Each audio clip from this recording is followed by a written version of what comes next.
Hi guys. आज हम आपको बताएंगे कि प्रोडक्ट कैसे बनाएं, क्योंकि हमने भी काम किया है सबने।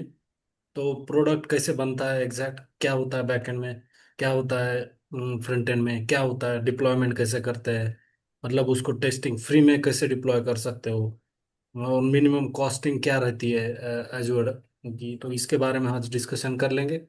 तो उसके लिए हम तीनों आपके गाइडर इज रवि और शंकर और मैं विशाल। आज स्टार्ट करते हैं रवि से। हाँ। ओके। Hi everyone. तो सबसे पहले सपोज हम एक प्रोडक्ट शुरू करते हैं, कुछ प्रोजेक्ट बनना शुरू होता है, तो सबसे पहले तो हमको प्रोजेक्ट के बारे में रिसर्च करना होता है। ये प्रोजेक्ट एक्चुअली में है क्या, मतलब क्या बनाना है हमको। तो हंसने की कुछ नहीं, मतलब हमको पहले रिसर्च ही करना होगा कि क्या बनाना है और क्या एग्जैक्ट टेक स्टैक होना चाहिए। और क्योंकि टेक्स्ट बिना टेक्स्ट टैग पता किए हम कुछ भी लैंग्वेज में तो नहीं बना सकते ना। सपोज बैकएंड बनने जाएगा तो कौन सा बैकएंड, बहुत सारे मार्केट में अवेलेबल है, जैसे पाइथन है, नोड जेएस है, नेक्स्ट.जेएस में भी खुद का बैकएंड बनता है। तो हम कौन सा टेक्स्ट टैग यूज करें जो कि अब प्रोजेक्ट के लिए बेस्ट फिट बैठे। सेम चीज फ्रंट एंड में भी होता है। सपोज कोई ब्लॉग रिलेटेड साइट बनाना चाहता है और हम उसको कोडिंग सजेस्ट करते हैं, बट होता क्या है ना कि वर्डप्रेस उसके लिए बेस्ट होता है। सपोज हम टूल रिलेटेड कोई चीज बनाने जा रहे हैं तो हम कुछ और टेक स्टैक यूज किए, लेकिन कुछ और टेक स्टैक होता तो बेहतर होता। तो इसके वजह से हमें पहले तो टेक स्टैक चूज कर लेना चाहिए पहले, उसके बाद हम डेवलपमेंट पे आ सकते हैं। तो उसके लिए सपोज हमने, जैसे हम अपने प्रोजेक्ट के लिए यूज किए बैकएंड में पाइथन जेंगो का, Python Django, and front end में हम लोग रिएक्ट यूज कर रहे हैं। तो रिएक्ट में जैसे कि हम, मैं बेसिकली फ्रंट एंड में ही काम करता हूँ, तो मैं फ्रंट एंड के बारे में ज़्यादा नॉलेज है। तो बैकएंड के लिए तो आपको विशाल एंड शंकर बताएंगे।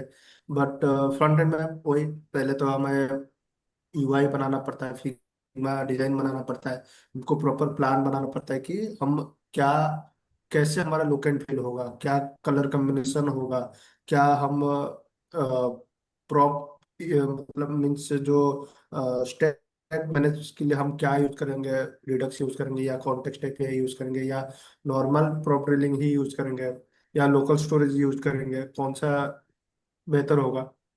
सपोज ऑथेंटिकेशन के लिए हम कौन सा ऑथेंटिकेशन यूज करेंगे। वो सब प्रॉपर प्लान होने के बाद हमारा फिग्मा डिजाइन जब रेडी होता है, फिर हम आते हैं कोडिंग पे। पहले उसका यूआई बनाते हैं, फिर यूआई में फंक्शनलिटीज लगाते हैं, जैसे एपीआई इंटीग्रेशंस वगैरह एंड सारा चीज फंक्शनलिटी पे काम करते हैं। फिर जब एंड टू एंड कंप्लीट होता है, फिर हम उसके लिए डिप्लॉयमेंट पे आते हैं। तो फ्रंट एंड का डिप्लॉयमेंट अलग होता है, बैक एंड का डिप्लॉयमेंट अलग होता है।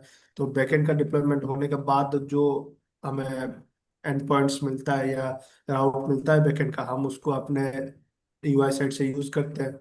फिर देन हम फ्रंट एंड को डिप्लॉय करते हैं। तो तो डिप्लॉयमेंट के लिए भी बहुत सारे। मैं क्या मैं क्या बोलना चाहता हूँ, मतलब नॉर्मली ना क्या होता है ना, फ्रंट एंड भी जब बना रहे हो तो मोस्ट ऑफ द थिंग, मतलब आप चैट जीपीटी जो भी एआई टूल्स है वो यूज कर लो, क्योंकि वहां पे ना बहुत इजी तरीके से हो जाएगा। ये सभी मानते हैं, हम्म। क्योंकि आप पूरा और मतलब फ्रंट एंड जो जब रिसर्च बनता है तो ना, कर। पहले तो हाँ। बैकएंड का। हम्म, हाँ। मैं ये बोलना चाह रहा हूँ कि जब फ्रंट एंड बनना शुरू होता है ना, उससे पहले बैकएंड का एक स्कीमा बन जाता है कि बैकएंड क्या क्या फंक्शनलिटीज बनाएगा। उसके बेसिस पे जब उसका मॉडल बन जाता है, फिर हम फ्रंट एंड में उसको इंटीग्रेट करना शुरू करते हैं। तो साइमल्टेनियसली बैकएंड का भी काम चलता है। ऐसे नहीं कि पहले बैकएंड कंप्लीट हो जाएगा तब जाकर हम फ्रंट एंड में आएंगे। वैसे भी कंप्लीटली नहीं है, पहले बैकएंड थोड़ा बहुत शुरू हो जाएगा, तब हम उसके बेसिस पे फ्रंट एंड स्टार्ट कर सकते हैं। तो होस्टिंग के लिए मतलब एजोर ही यूज करते हैं फ्रंट एंड के लिए, हाँ? या होस्टिंग से होता है? फ्रंट एंड तो हम कहीं पे भी यूज कर सकते हैं, लेकिन हाँ इनिशियली जब तक कंप्लीट ना हो, आप फ्री में भी डिप्लॉय कर सकते हो, जैसे रिएक्ट वर्सल वगैरह पे आप डिप्लॉय कर सकते हो। तो फ्री का भी टूल्स है। नेटलीफाई वैसा। हाँ, तो ये मतलब बहुत नेटफ्लिक्स सही है। पे बेसिकली आप रिएक्ट का प्रोजेक्ट थोड़ा सा मुश्किल होता है, क्योंकि वहाँ अपना बिल्ड समटाइम्स काम नहीं करता है, लेकिन वर्सल वगैरह सही से कर लेता है उसको। हाँ, कभी कभी होता है, ये नॉर्मली है नेटफ्लिक्स सबको। बेसिकली स्टार्टिंग वेबसाइट जैसे प्लेन जावास्क्रिप्ट, उसके लिए बेस्ट है नेटफ्लिक्स। नहीं, मैं बोलता हूँ बिल्ड बनाने से पहले ना वो बिल्ड बनाओ, और कमांड प्रॉम्प्ट में जो भी कमांड अपना है VS कोड का, हम्म। उसके अंदर ही सब कुछ हाँ, मतलब वो वहां पे इम्प्लीमेंट डिप्लॉय कीजिए करेंगे ना तो होगी। हो जाता है, मुझे लगता है। क्योंकि ना कुछ मैंने भी किया है तो वहां पे डिप्लॉय होता है इजीली। और कोई HTTP क्या होता है ना, जब डिप्लॉय करते हो तुम, मतलब कोई भी वेबसाइट डिप्लॉय करेंगे, तो HTTP जो सर्वर रहता है वो डिप्लॉय नहीं कर पाते होस्टिंगर पे भी और वर्सल पे भी। बैकएंड की बात कर रहा हूँ कि उस टाइम पे क्या करना पड़ेगा तुमको, उसको डिप्लॉय करना पड़ेगा एज्योर पे, बट उसको भी बच सकते हो। क्योंकि वहां पे ना कुछ फाइल्स रहते हैं, जैसे कि .env के अंदर एक मेंशन कर दो, और सर्वर के बारे में, जो सर्वर है आपका लोकल का सर्वर, HTTP मतलब लोकल रहता है, HTTPS मतलब जो कि डिप्लॉय किया हुआ, जो कि एज्योर के ऊपर डिप्लॉय करते हो दूसरे जितने प्लेटफॉर्म है। बट HTTP जब यूज करना है आपको नेटलीफाई डिप्लॉय के लिए, तब कर सकते हो, ऐसा नहीं है कि नहीं हो सकता। वो होता है, 100% होता है। उसके लिए .env एक बनाना जैसा पड़ेगा। हम हाँ, क्या करते हैं ना अभी, हम शुरू से आते हैं प्लान से लेके, मतलब प्रोजेक्ट का मतलब जो स्टार्टिंग पेज होता है तब वहां से आते हैं, हम आखिर में चले गए डिप्लोयमेंट पे। ठीक है, हम शुरू से आते हैं। तो पहले तो कैसे, मतलब आप लोग बताइए कैसे बैकएंड प्लान होता है सब कुछ। कोई प्रोजेक्ट बनना चाहता है तो क्या आप लोग प्लान करते हो बैकएंड बनाने के लिए? शंकर। हम्म। बताओ कुछ कि बैकएंड कैसे प्लान किया जाता है, बैकएंड, मतलब। देखो मैं क्या स्ट्रेटजी यूज करता हूँ ना कि लेट्स, तुम्हें कोई बनाना है या तुम्हें कुछ भी प्रोडक्ट बनाना है, तो हम्म। सबसे पहला रिसर्च तो मेरा चैट जीपीटी से होता है। हम्म। कि वहां गया और मैं उसको बोला कि मुझे जैसे समराइज टूल बनाना है, और का मैं रिक्वायरमेंट दिया कि इस टाइप का होना चाहिए। तो वो फिर एक अपना ओपिनियन बताता है कि तुम इसमें ये कर सकते हो, ये कर सकते हो, हाँ ये भी फीचर्स डाल सकते हो। फिर ना मैं वहीं नहीं पे नहीं, वो उसको तो हो किया गया, कि तुम कुछ अभी जो प्रोडक्ट अब मार्केट में शंकर, वो हो गया तुम्हारा एक, मतलब अंदर क्या फंक्शनलिटी लगा रहे। बट उससे पहले जब शुरू होता है कोई प्रोजेक्ट, तो तुम टेक स्टैक कैसे चूज करते हो? कि मुझे बैकएंड में बहुत सारा टेक स्टैक होता है, कि तुम किस पे जाना चाहते हो वो कैसे चूज करते हो? तो उसी सपोज। उसी पे मैं आ रहा हूँ, उसी पे आ रहा हूँ, उसी पे आ रहा हूँ। उसका आ, एक क्राइटेरिया कैसे फिक्स करते हैं कि क्या हमें टेक स्टैक लेना चाहिए, मैं उस पे यही चीज बता कर आ रहा हूँ। तो फिर वहां पे सजेशन आया कि ये फीचर्स, तो अब उस फीचर्स में ना हमें ये देखना होता है कि जो फीचर्स हम इंटीग्रेट करने वाले हैं, उससे भी पहले अपने कंप्यूटर जो है, अगर मार्केट में तुम्हारा यूनिक आइडिया है तब तो कोई दिक्कत नहीं है। यूनिक आइडिया के लिए भी बताता हूँ, और कोई अगर ऑलरेडी इम्प्लीमेंटेड है मार्केट में तो उसके लिए भी बताता हूँ। अगर तुम्हारा यूनिक आइडिया है तो सबसे पहले उस आइडिया में ये देखो कि स्केबल उसका कहाँ, मतलब कहाँ तक उसको स्केल किया जा सकता है। जैसे कि स्केल का मतलब बताओ कि रैपिडो है, ओला है, ये किसी लेवल तक स्केल हो सकता है। और एक प्रोडक्ट हुआ जैसे कि तुमको बनाना है इमेज टू पीडीएफ, इसमें इसके ऑब्जेक्टिव के अलावा यहाँ कुछ नहीं कर सकते हो तुम, वो इमेज को टू पीडीएफ ही कन्वर्ट करेगा। तो ये एक प्रकार का अलग प्रोडक्ट हो जाएगा जो स्केल करने लायक नहीं है। इसमें सिर्फ तुम टूल बना सकते हो, लेकिन रैपिडो कल होकर उसमें एआई भी यूज कर सकता है। कल होकर मतलब डायरेक्ट फेस से वो रिकॉग्नाइज कर सकता है उसका राइडर कौन है, ड्राइवर कौन है। तो उसमें अनलिमिटेड स्केल का मॉडल है। तो अब इस पे डिपेंड करता है कि तुम अपना टेक स्टैक किस टाइप से चूज करोगे। अगर तुम्हारा स्केलेबल नहीं है तो तुम नॉर्मल सा टेक स्टैक रखते हो, कुछ भी, पीएचपी भी रख लो, अगर इमेज टू पीडीएफ बनाना पीएचपी भी रख लो, आराम से होस्टिंगर का भी होस्टिंग होस्ट हो जाएगा, तुम्हारा ज्यादा कॉस्ट भी नहीं रहेगा लगेगा, और वो इजीली तुम्हारा मतलब लोग यूज कर सकते हैं। लेकिन वहीं अगर कुछ ऐसा टूल प्रोडक्ट है जो स्केलेबल है, आगे चल के उसका फ्यूचर और बड़ा बड़ा होते जा रहा है, तो उसके लिए तुम्हें कुछ ऐसा टेक स्टैक करना चाहिए जो एआई के लिए फ्रेंडली है। एआई में उसका इजिली लाइब्रेरी मिल जा रहा है, इजिली जो भी तुम ये कर रहे हो तो वो चीज मतलब मिल जा रहा है, उसका टेक्नोलॉजी इजिली मिल रहा है। तो उस टाइप के लिए अगर स्केलेबल है तो मैं बता कि अगर, तो मैं प्रेफर करता हूँ पाइथन, बिकॉज पाइथन ऐसा लैंग्वेज है कि मिडिल लेवल का लैंग्वेज है, नहीं उसमें एकदम लो है नहीं इतना हाई है। तो पाइथन ऐसा और एआई के साथ बेस्ट सुटेबल है लैंग्वेज है वो। तो पाइथन यूज किया, नोड जेएस भी कर सकते हो जो, बट पाइथन सही है। अगर एआई का कहीं भी स्केलेबल दिख रहा है तो पाइथन यूज करो। इस टाइप से ना तुम अपना टेक स्टैक का किसी प्रोजेक्ट के लिए ये तुम एक क्राइटेरिया फिक्स कर सकते हो कि हमारा जो प्रोडक्ट बनने वाला उसका किस लेवल तक हम इसको ग्रो कर सकते हैं, स्केल कर सकते हैं, फिर टेक स्टैक को डिसाइड कर सकते तो मतलब पाइथन अभी। अगर यूज करते हैं तो हम्म, उसमें भी तो हमें बहुत सारा फ्रेमवर्क्स होता है, मतलब उनमें से कौन सा सबसे अच्छा है, बेहतर है? हैं। फ्रेमवर्क पाइथन में अगर जाओगे तुम, तो अगर तुम्हारा जैसे कि उसमें भी स्केल तो कर रहे हो, बट उसमें भी अगर छोटा मॉडल है तुम्हारा प्रोजेक्ट का, ज्यादा इतना बड़ा प्रोजेक्ट नहीं है, तो उसके लिए इजी क्लास वगैरह यूज कर सकते हो। 1 2 3 फाइल्स में पूरा प्रोजेक्ट तुम्हारा बन जाएगा। नहीं, अगर तुम्हारा प्रोजेक्ट बड़ा होने वाला है, तो उसमें अलग अलग तरह के कई टाइप का लेयर होगा, तो उसके लिए तुम जैंगो बना सकते हो। जैंगो में अलग अलग ऐप बनाने का ऑप्शन होता है, और अलग अलग ऐप को तुम अलग अलग फीचर्स का रोल असाइन कर सकते हो। तो इस टाइप से जा सकते हो। तो सेम चीज हम फ्लास्क के साथ नहीं कर सकते? बड़ा वाला प्रोजेक्ट नहीं कर सकते फ्लास्क मतलब में लिमिटेशन है, वो छोटा ऐप के लिए ज्यादा सुटेबल है। मतलब क्या कर सकते हो लिमिटेशन है? उसमें भी, लेकिन तुमको जितना इजीली तुम जैंगो में कर लोगे स्टेट मैनेजमेंट, उतना यहाँ पे करना डिफिकल्ट हो जाता ओके। हम्म, तो उसके जैसे कि बाद फिर नेक्स्ट, है। हाँ बताओ सर। वो टेक्स्ट की चूज कर लिए, फिर क्या हम्म, मतलब हम्म आप बनाते हो, हम्म मतलब आपका स्टेप क्या होता है? टेक स्टैक, जैसे तुम टेक स्टैक चूज करते समय ना तुम एक मतलब किसी भी प्रोजेक्ट का ना एक ओवरलूप लेते हो। मतलब ऊपर ऊपर से नहीं होता कि हाँ इसमें ये फीचर्स होगा, वो लेते हो, उसके साथ टेक स्टैक यूज हो जाता है। लेकिन जब तुम प्रोडक्ट बनाने जाते हो तो उसमें डीपली रिसर्च हुआ जाता है कि इस टूल या इस प्रोडक्ट में क्या क्या हमको इंटीग्रेट करना है। तो डीपली रिसर्च करके पहले, कुछ भी बनाने से पहले, मैं तो यही सजेस्ट करता हूँ, मैं इम्प्लीमेंट भी करता हूँ, कुछ भी बनाने से पहले उसका रिसर्च अच्छे लेवल तक होना चाहिए। अच्छे लेवल रिसर्च से होता क्या है कि तुम जो भी कोड अब लिखोगे ना, वो ऑप्टिमाइज रूप से कोड लिखोगे। वो कोड तुम्हारा ऐसे नहीं रहेगा कि अच्छा ये चीज कवर किए हैं और ये चीज छूट गया, ये एज केस छूट गया। क्योंकि अगर तुम्हारा रिसर्च उतना अच्छा नहीं है तो एज केस तुम हर जगह छोड़ के जाओगे। उस एज केस को मैनेज करने के लिए रिसर्च अच्छी होनी चाहिए।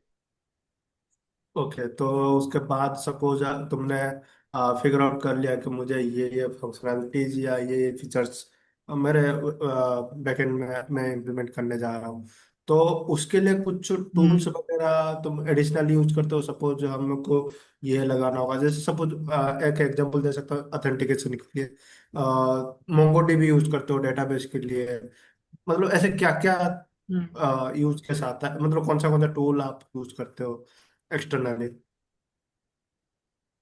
अ, तुम्हारे रिक्वायरमेंट पे डिपेंड कर रहा है कि किस टाइप का तुम डेटाबेस, सब सही है, बट मतलब वही डेटाबेस का भी वेरिएंट आता है, एसक्यूएल नॉन एसक्यूएल इस टाइप से। अगर राइट। तुम्हारा देख रहे उसको हो कैसे आप टेबल चूज करते हो? फॉर्मेट में, हाँ। एसक्यूएल डेटाबेस के साथ जाना चाहिए या नॉन एसक्यूएल डेटाबेस के साथ चाहिए, और होता क्या है दोनों, थोड़ा एग्जांपल के साथ बता दीजिए। अ, देखो, जो भी एसक्यूएल डेटा टाइप होता है ना, उसमें रो एंड टेबल के फॉर्मेट में होते हैं ना चीजें वहां पे। तो वहां पे परफॉर्मेंस वैसे उसका भी स्लो परफॉर्मेंस नहीं है। लेकिन अभी मॉडर्न टेक्नोलॉजी के हिसाब से बोला जा रहा है कि मतलब मोंगोडीबी का ज्यादा परफॉर्मेंस है, क्योंकि वहाँ जो भी डेटा स्टोरेज है, विशाल मुझे करेक्ट करना अगर मैं गलत हूँ, तो वहाँ एक जेसन के फॉर्मेट में डेटा ऑब्जेक्ट के रूप में डेटा स्टोरेज होता है, जो कि सर्च क्वेरी में उनका ज्यादा ही मतलब इफेक्टिव होता है, कम टाइम लेता है। तो इस हिसाब से, तो अगर आपको अब देखा जाए कि क्या लेना चाहिए, मोंगोडीबी सिलेक्ट करना चाहिए या एसक्यूएलाइट डेटा सिलेक्ट करना चाहिए, तो मैं तो बताऊंगा कि अगर आप जैंगो में प्रोजेक्ट बना रहे हो और प्रोजेक्ट आपका यूजर से रिलेटेड जो भी डेटा है, या हाँ, यूजर से रिलेटेड अगर कुछ भी डेटा हो, इसके लिए अगर आप सिलेक्ट करना चाह रहे हो, तो पीजी एसक्यूएलाइट या एसक्यूएलाइट के साथ आप जा सकते हो। क्योंकि उसमें बहुत सारे इनबिल्ट ऐसे क्वेरी आते हैं डेटाबेस का ना, जो आपको एक्सटर्नल कुछ यूज नहीं करना पड़ेगा। वन लाइन का क्वेरी, वन वर्ड के क्वेरी से आपका पूरा काम हो जाएगा। लेकिन अगर आपको और एडवांस में जाना चाह रहे हो, जैसे कि आपको अम, कोई भी फाइल वगैरह ये करना है, स्टोरेज करना है, तो उसके लिए मोंगो डीबी तो सिलेक्ट कर बेसिकली क्वेरी के ऊपर डिपेंड करता है कि आप किस टाइप का नहीं क्वेरी नहीं, आप चलाना चाहते क्वेरी हो। के ऊपर नहीं डिपेंड इस करता, मतलब वहाँ पे आपका। क्वेरी का भी रहता है। क्वेरी का तो मेन जो कि हम्म, शंकर ने बताया वो सही है कि वो मतलब जैसे हम्म, पीजीएसक्यूएलाइट का बहुत शॉर्ट में क्वेरी लिखेंगे तो भी मतलब ज़्यादा आउटपुट आता है, बट सबसे वहाँ पे डिफरेंशिएशन दोनों में एक ही है कि पीजीएसक्यूएलाइट ना मतलब स्मॉल डेटा जो कि ऑथेंटिकेशन डेटा है, कोई भी स्मॉल डेटा स्ट्रक्चर, मतलब वहाँ पे ज़्यादा टेक्स्ट सेव नहीं जैसे हम करना टेबल आपको। फॉर्मेट में जिसको रख सकते हैं बेसिकली वही सब रहता है। हाँ, और मांगोडीबी में क्या रहता है ना, थोड़ा हेवी डेटा रहता है, वहाँ थोड़ा ज़्यादा एमबी का। और उसका क्या है, और पीजीएसक्यूएलाइट और मांगोडीबी ये दोनों भी यूजफुल है, दोनों भी सेम ही है, दोनों भी इंडेक्सिंग पे ही काम करता है, इंडेक्स।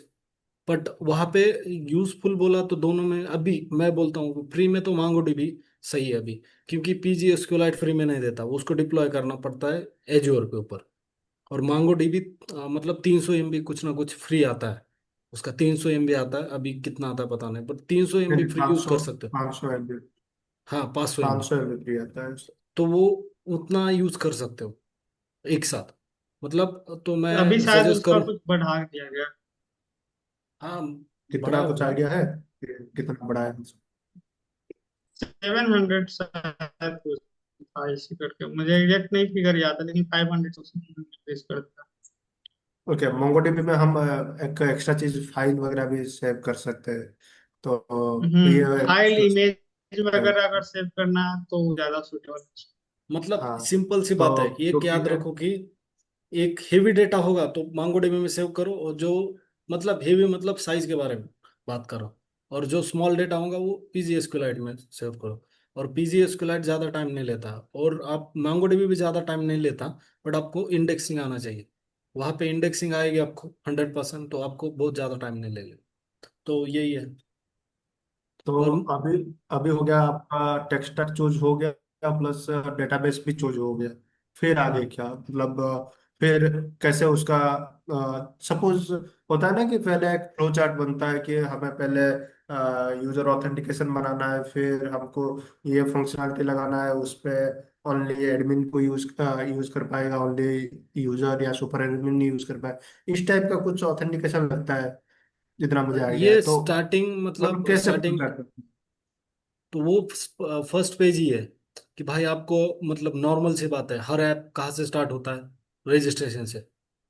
तो अपने को बैकएंड में रजिस्ट्रेशन से स्टार्ट करना ऑथेंटिकेशन। पड़ेगा, ऑथेंटिकेशन, जाके हम्म। रजिस्ट्रेशन करना पड़ेगा, बाद में जो भी है लॉग इन करना पड़ेगा। और मतलब वहां से स्टार्ट होता है। और वहां पे एक चीज ऐड करना चाहता हूँ, गूगल लॉगिन मतलब कंसोल से, गूगल कंसोल जो प्रोवाइड करता है वो ना फायरबेस पे भी रहता है, फायरबेस से यूज करो। फायरबेस बहुत इजी है गूगल लॉगिन के लिए, और बहुत मतलब कंफर्टेबल भी है सबको। और वहाँ पे आप बहुत तरीके से एप्पल लॉगिन कर सकते हो, जीमेल लॉगिन है, बाद में बहुत सारे वहाँ पे ऑप्शंस है, तो वहाँ पे यूज कर सकते हो। तो मैं वहाँ से वो तो सिंपल सी बात है, पहले ऑथेंटिकेशन होगा, बाद में जो फर्स्ट पेज होगा, फर्स्ट पेज में तो क्या होगा, गेट होगा डेटा, या तो कुछ आपको ऐसे ऐप है कि वहाँ पे डेटा डालना है, सपोज कुछ एंट्री करना है, इंसर्ट करना है, और जैसे कि ई कॉमर्स है तो वहाँ पे तो फर्स्ट टाइम गेट एपीआईज रहेगी, गेट एपीआईज लिख लो। और अरेंज एक तरीके से अरेंज करके लिख लो, क्योंकि ना जब अपन जांगो के अंदर url.py जो ऐप का बनाते हो, एक सपोज ऐप है कटोरा.com, तो वो उस ऐप का url.py ना स्टार्टिंग में ऐसा लिखो कि मतलब ज्यादा से ज्यादा कोड रीयूज हो सके। मैं मानता हूँ और अरेंजिंग होना चाहिए, जैसे कि और ऑथेंटिकेशन, तो वहाँ पे रजिस्ट्रेशन का भी एपीआई होना चाहिए, उसके बाद लॉगिन का भी एपीआई होना चाहिए, बाद में रजिस्ट्रेशन के अलग क्या है, फॉरगॉट पासवर्ड, बाद में जो भी चीज़ है आपका है वहाँ पे लिख लो। बाद में गेट एपीआई क्या करना है, e commerce, suppose e commerce app है तुम्हारा, तो आपको क्या करना है, फर्स्ट टाइम ई कॉमर्स के बारे में गेट एपीआईज है, तो भाई गेट एपीआईज लिख लो, पोस्ट एपीआईज लिख लो, पुट एपीआईज लिख लो, जितने भी एपीआईज हो। और उसका एक मेन कंपोनेंट है कि बहुत लोग करते नहीं है, एक स्पेसिफिक फोल्डर बनाओ जहाँ पे सब डीबी के फॉर्म, जितने भी आपके पास डीबी के ऑपरेशंस है, जैसे कि हम मांगो डीबी के लिए हम क्या करते हैं, एक फोल्डर बनाते हैं। तो सपोज मैंने फोल्डर बनाया मांगो डीबी, मांगो डीबी करके, उसके अंदर उसका फाइल बनाओ। दूसरा सपोज कि एसक्यूलाइट का है तो उसके लिए अलग फाइल बनाओ। ये स्ट्रक्चर फॉलो करेंगे ना तो उसको मोस्ट ऑफ द टाइम आपको बहुत अच्छे से यूज होता है, और मिनिमम कोड में ज़्यादा आउटपुट आता है, इसीलिए पाइथन यूज करते हैं अपन। तो उसका ये फायदा होता है, तो आगे शंकर बताए।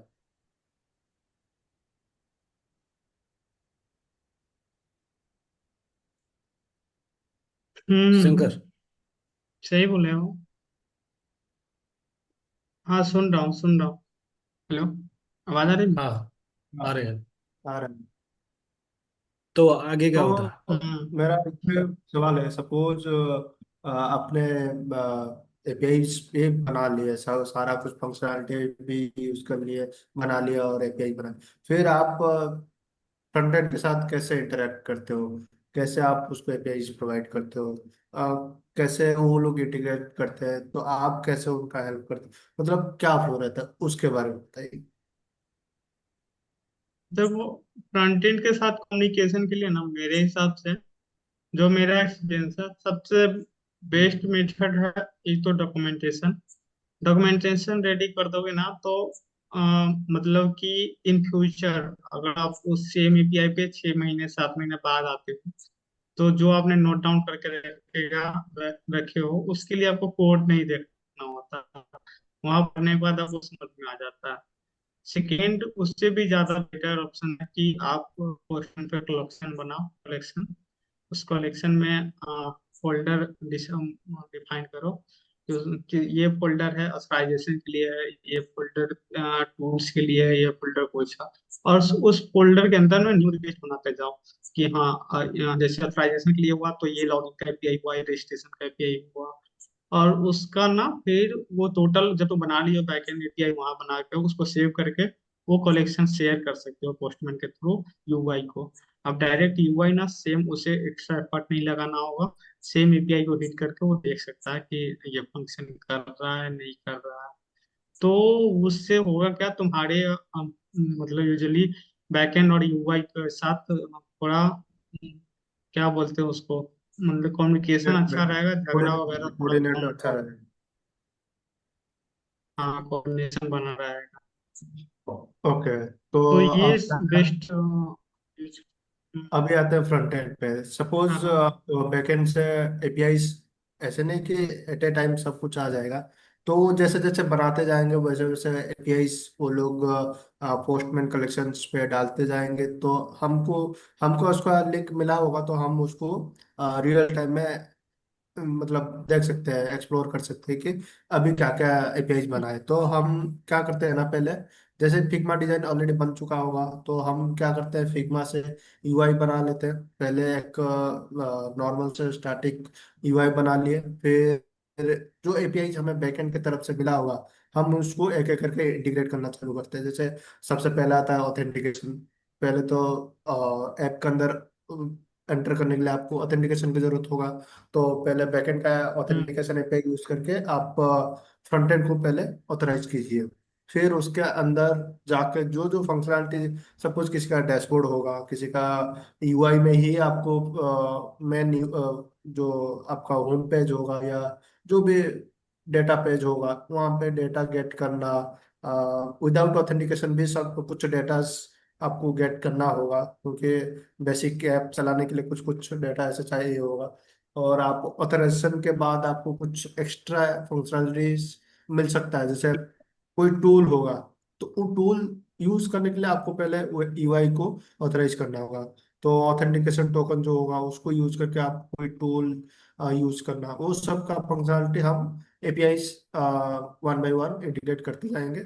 जैसे बैकएंड आगे प्रोग्रेस करेगा, हमको एक एक एपीआई मिलते जाएगा, हम उसको यूआई साइड से इंटीग्रेट करते जाएंगे। तो ये हो गया फ्रंट एंड का बात।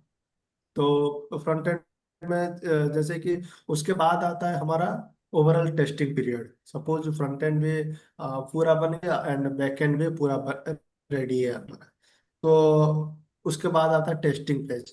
तो पहले तो बैकएंड अपना सारा कुछ टेस्ट करके रेडी रखा होगा, क्योंकि जब तक उनका बैकएंड रेडी होके फ्रंट एंड को काम एपीआई मिल जाएगा। AP UI front end part जब फ्रंट एंड बनाने में लगे होंगे, तो बैकएंड वाले टेस्टिंग में मतलब अपना टाइम देंगे कि कैसे टेस्ट होता है, क्या क्या सारे एपीआई सब सही से काम कर रहे हैं। तो जैसे फ्रंट एंड भी रेडी होता है, तो फ्रंट एंड भी टेस्टिंग पेज पे जाता है एंड पूरा end to end user perspective से टेस्ट होता है। कि सपोज यूजर, जैसे यूजर माइंडसेट से एक्चुअली टेस्ट होता है कि खुद को एक यूजर की तरह समझो और वेबसाइट और ऐप को चलाओ, कि मतलब कुछ भी आप पूरा रफली यूज करो, कुछ भी एज के साथ है आप उसको डिबग करो, चेक करो और रिजॉल्व करो। एंड उसके बाद आता है जब आप टेस्ट सेटिस्फाई हो जाते हो कि हाँ अभी हमारा वेबसाइट एंड बैकएंड रेडी है डिप्लॉयमेंट के लिए, तो फिर आता है डिप्लॉयमेंट का फेज। तो डिप्लॉयमेंट के लिए विशाल आपको समझाएगा कि कैसे डिप्लॉय होता है, क्या होता है। तो वो मतलब जब भी आपका सब कुछ हो जाता है तो बेसिक चीज है कि फ्रंट एंड तो आप फ्रंट एंड भी और बैक एंड दोनों पे मतलब एजोर पे, स्पेशली हम तो एजोर पे ही यूज करते हैं, एजोर most of the. But billing बहुत ज्यादा होता है वहाँ पे, मैं बताना चाहता हूँ आपको कि वहाँ पे बिलिंग बहुत तो ज्यादा क्या होता क्या है। बट ऑप्शन है आपको एक बार वो बता दीजिए। ये मतलब ये तो मतलब जो मोस्ट ऑफ द, हाँ ये तो मतलब शंकर क्या क्या बताएगा क्योंकि अभी ऑप्शन है। रियली उसको मुझे इतना नॉलेज नहीं है, बट शंकर को नॉलेज है, वो बता देगा डिप्लॉयमेंट का मोस्ट ऑफ द।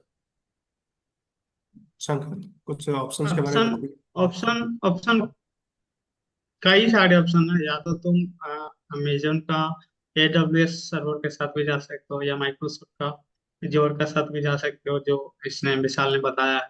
और नहीं तो अगर तुम सबसे चीप में जाना चाह रहे हो तो होस्टिंगर का VPS सर्वर भी यूज कर सकते हो। अगर उससे भी चीप में जाना है तो रेंडर का यूज कर लो, जो कि कुछ दिन के लिए फ्री भी है और कुछ लिमिट तक वो फ्री भी है। तो मेरे हिसाब से अगर तुम्हारा ऐप इतना बड़ा ऐप नहीं है, यूजर बेस एक लिमिट में आने वाला है लमसम, हाँ, तो मेरे हिसाब से होस्टिंगर का ले लो 1 साल का प्लान, VPS सर्वर का। और उधर तुम कोई भी लैंग्वेज का प्रोडक्ट बनाओ, उसको डिप्लॉय कर सकते ओके, तो ठीक है, अभी फिलहाल तो सपोज हम एजोर के साथ जाएंगे और विशाल बताएंगे कि एजोर में कैसे क्या क्या करते हैं हम। एज्योर में मतलब कुछ नहीं है आपको। सबसे पहले तो वहाँ पे बहुत सारे ऑप्शंस रहते हैं, जैसे कि E20 हम यूज करते हैं। E20 आप क्या शंकर उसको कंफर्म कर सकते हो? E20 रहता है ना? हो। नहीं, मुझे याद नहीं है। तो मतलब इसी टाइप रहता है, हमें वो कंफर्म पता नहीं है, बट उस टाइम पे जाके वहाँ पे आपको .env सेट करना पड़ता है सबसे पहले तो। बाद में मशीन डिफरेंट है कि आपको मशीन कितने लोग एट ए टाइम यूज करने वाले हैं, जैसे वहाँ पे बहुत सारे ऑप्शन है। तो मशीन के ऊपर भी बिलिंग भी रहता है इनडायरेक्टली।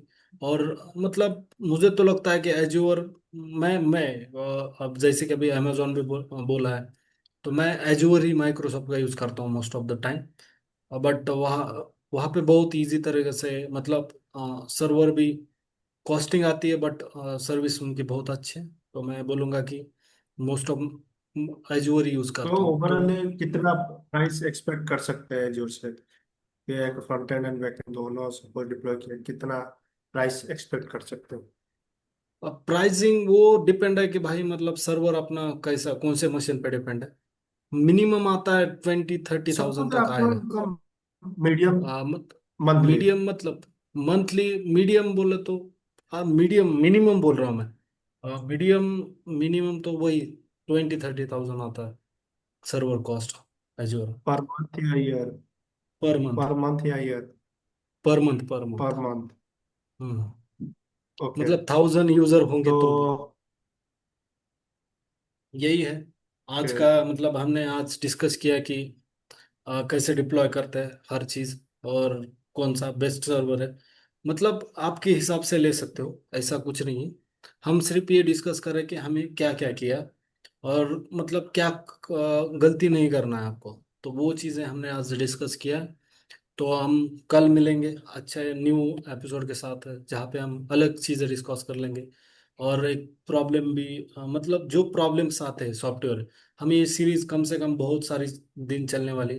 तो उसके लिए आपको सब्सक्राइब करना पड़ेगा, नोटिफिकेशन ऑन करना पड़ेगा, और इस चैनल को जितना उतना लाइक्स और शेयर्स कर दिए दोस्तों के साथ, जो आगे चल के बड़ा डेवलप, मतलब बड़ा जो बिजनेस करना चाहते हैं या बड़ा कंपनी खोलना चाहते हैं, तो उनके लिए ये बहुत हेल्पफुल है। Thank you for watching this video. Okay.